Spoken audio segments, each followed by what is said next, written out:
aduna masigi hair mask gi kanaba sidi ekoi sam hogat hanba lupau pha hanba samda marek mahau piba adagi samda lang hanba sigumna chingba kanaba yamna pi aduna tangai phadana amuktang di hapta amda tawbiyu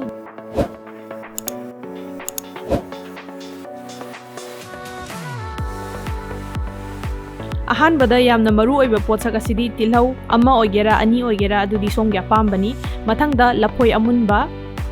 aduga mathangdana amuk aloe vera aina laujariba potsaksing asi changdudi somgi samgi changdu yenga laubiro mathangda khohi haujik haiba potsaising asi grinder da loina bak takhai jare masi se laphoi amunbaduni mathangda amuk ngasai gi takhai jakhiba tilhau do amuk sida hapchan jare aduga mathangdana amuk aloe vera takhai gi badu mahidu mathakta amuk haijan jare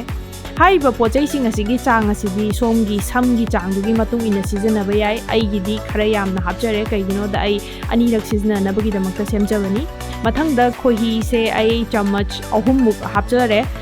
aina haijaba somgi samgi changdugi matung ina hapiyu yamdaba taragadi chamach amana dum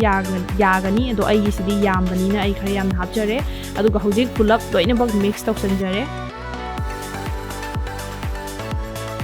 Huren mahi manai tabada hakchangda thengdanabagi damakta towel ama yetsinbiro aduga samdu phajana hatokbiro samchena apunba kaikra laitanaba hojik samdu mayai tangkhai khaidokbiro aduga namaduna rubber na tawraga punjalaga thambiro huren taibada nungainaba aduga sam namadudagi phajana dum taiba hoba yare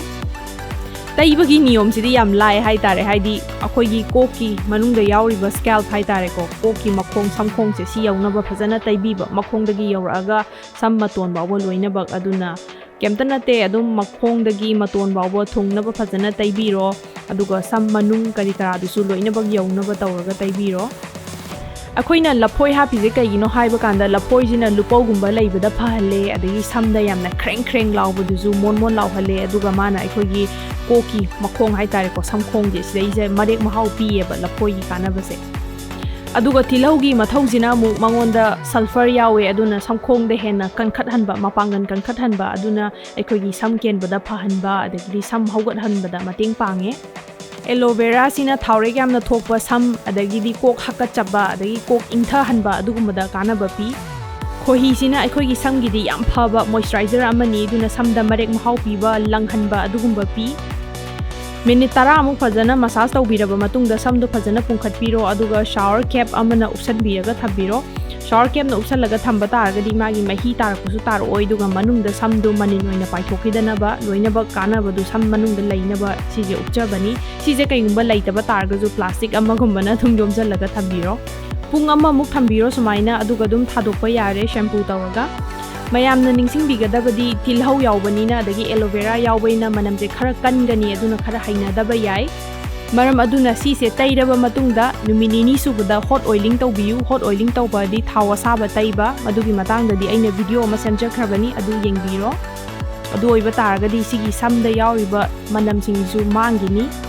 aigi samse permanent curling tawrubagi yamna sokhare adu oiba taragaju phanayam phagalle na khalle aduna masigi hair mask gi kanaba sidi ekoi sam hogat hanba lupau pha hanba samda marek mahau piba adagi samda lang hanba sigumna chingba kanaba yamna pi aduna tangai phadana amuktang di hapta amda tawbiyu duga amurakna hot oiling tawbiyu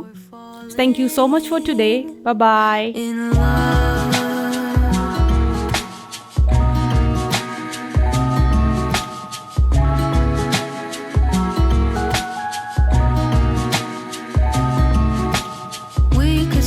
out late until the sun